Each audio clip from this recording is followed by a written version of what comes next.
श्री क्षेत्र जेजुरी सह्याद्रीच्या कुशीत वसलेलं गाव साक्षात मल्हारीच येथे नांदतो आहे। श्री शंकराने मार्तंड भैरव अवतार इथेच धारण केला।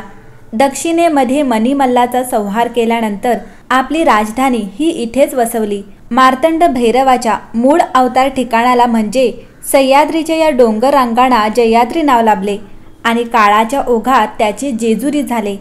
या मल्हारीस हळद प्रिय म्हणून येथे येणारा प्रत्येक भक्त मुक्त हाताने हळदी चूर्ण उधळीत असतो।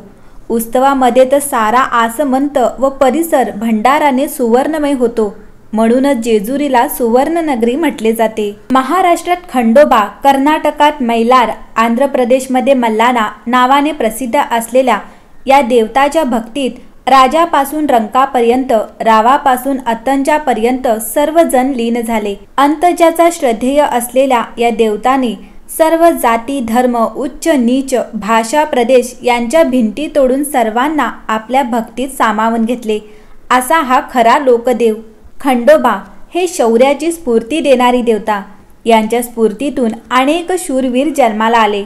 स्वराज्य संस्थापक छत्रपती शिवरायांनी आपली तलवार रणात शत्रूच्या रक्तात प्रथम भिजवली, ती याच कडे पठाराचे परिसरात।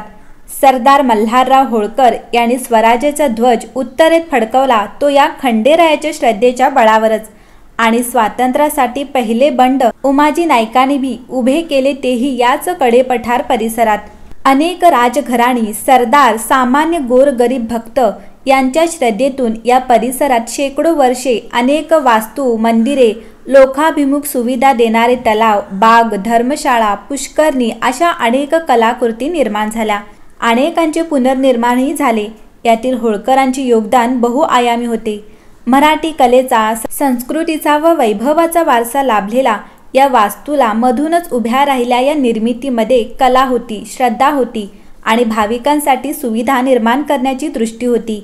अनेक लोककला, जनश्रुती आणि लोकपरंपरांची ही ऐतिहासिक नगरी इतिहासाबरोबरच निसर्गाने या भूमीवर आपला वरद हस्त ठेवला। अनेक प्राणी, पक्षी, वनस्पती यांची जैवविविधता लाभलेला हा परिसर अनेक लोककला व कलाकारांना या भूमीने जन्म दिला।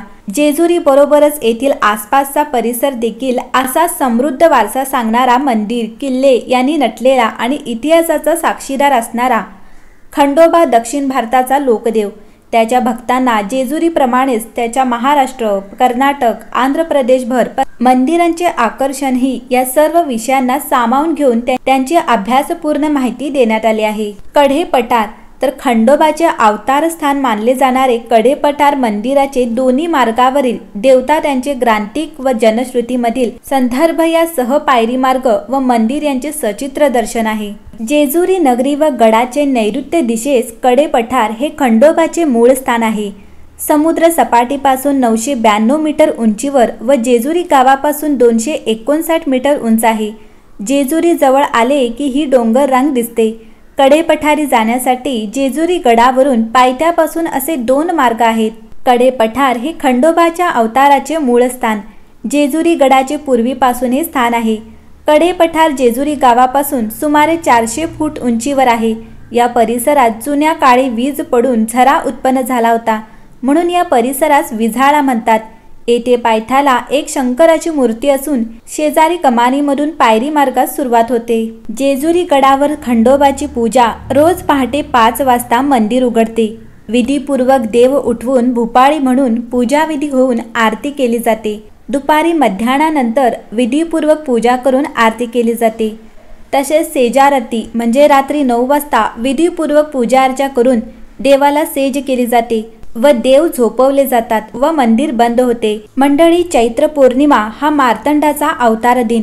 मणिमल्ल दैत्यापासून पीडित ऋषींनी शंकराची विनवणी केली व शंकराने चैत्र पौर्णिमा मध्यान्ह प्रहरी मार्तंडाचा अवतार कडे पठारी धारण केला। या दिवशी जेजुरीत भक्तांची गर्दी उसळते। जेजुरी गड, कडे पठार, जेजुरी परिसर लोकांनी फुलून जातो।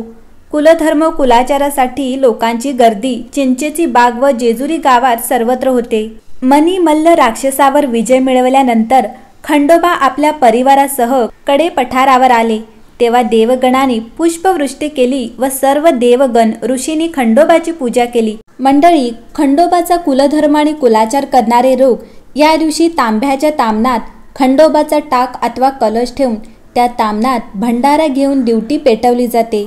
अनेक जण मिळून ते तामण दिवटीबरोबर घेऊन उचलतात व येळकोटचा गजर करतात व ती आधारावर ठेवून सर्वांना भंडारा लावून प्रसाद दिला जातो. पुन्हा येळकोट येळकोट जय मल्हारचा गजर करत तळी उचलली जाते व मस्तकाला लावून दिवटी हातात घेऊन तामण खाली ठेवले जाते. या विधीस तळी भंडार असे म्हणतात.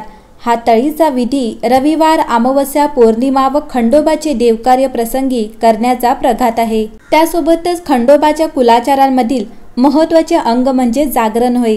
आपल्या कुलदैवत खंडोबासाठी स्वतः जागून त्याला त्याचे उपासा करवी जागृत करून संतुष्ट करणे व आपल्या कल्याणासाठी त्याला प्रार्थना करणे म्हणजे जागरण होय. जागरणाचे प्राचीन संदर्भ 11व्या शतकापासून मिळतात.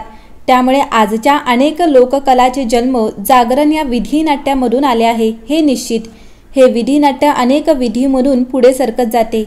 5 पावली, तळी भंडार, चौक भरणी, घटस्थापना, कोठंबा, दिवटी पूजा करून शंकराच्या स्तुतीने वाघ्या जागरणास सुरुवात करतात व आपल्या गीतामधून देवाला जागरणस्थळी आमंत्रित करतात. पुढे गणमधून खंडोबाच्या अवताराचे महात्म्याचे रसपूर्ण वर्णन कथन करतात व गवळणीच्या माध्यमातून जागरण पुढे सरकते आणि बानुविवाह, माळसा विवाह, मणिमल्ल वध अशा खंडोबा चित्रामधील विविध रूपे आपल्या गायन, वादन, नृत्य, संवादातून कथाकथनाद्वारे सादर केली जातात.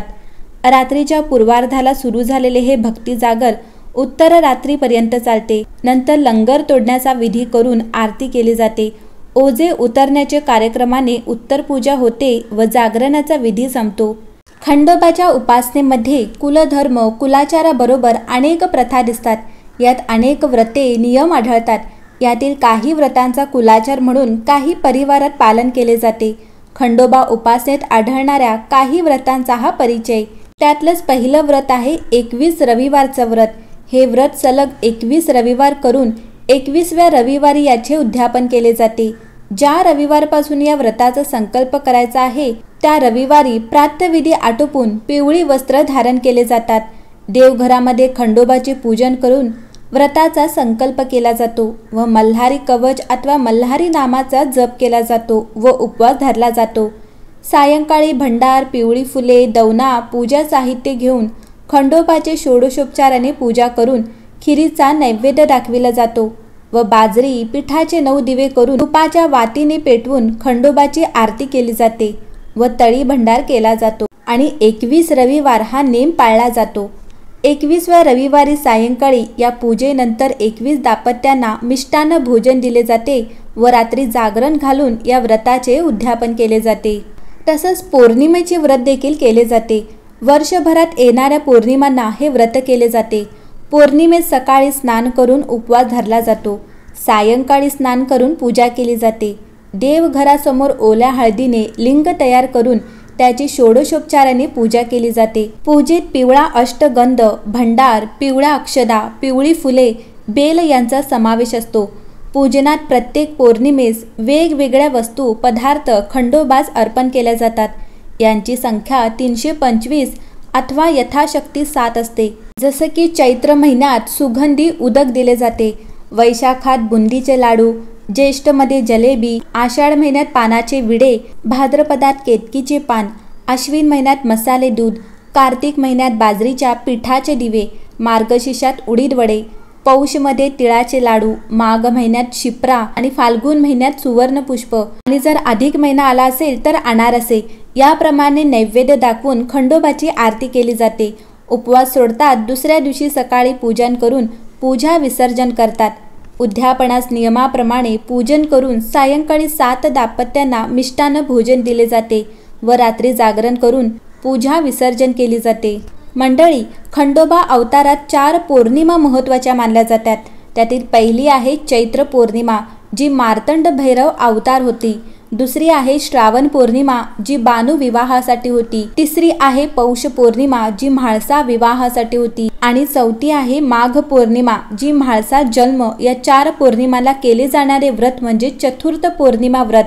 पौर्णिमे दिवशी उपवास धरला जातो आणि दिवसा मध्यान्ह समयी खंडोबाची षोडशोपचाराने पूजा केली जाते। मंडळी, कुलदैवत खंडोबा देवांची माहिती अधिक जाणून घेण्यासाठी सुखी जीवनाचे रहस्य या आमच्या यूट्यूब चॅनलला नक्की सबस्क्राईब करा, म्हणजे आमच्या नवीन व्हिडिओचे नोटिफिकेशन तुम्हाला सगळ्यात आधी मिळेल।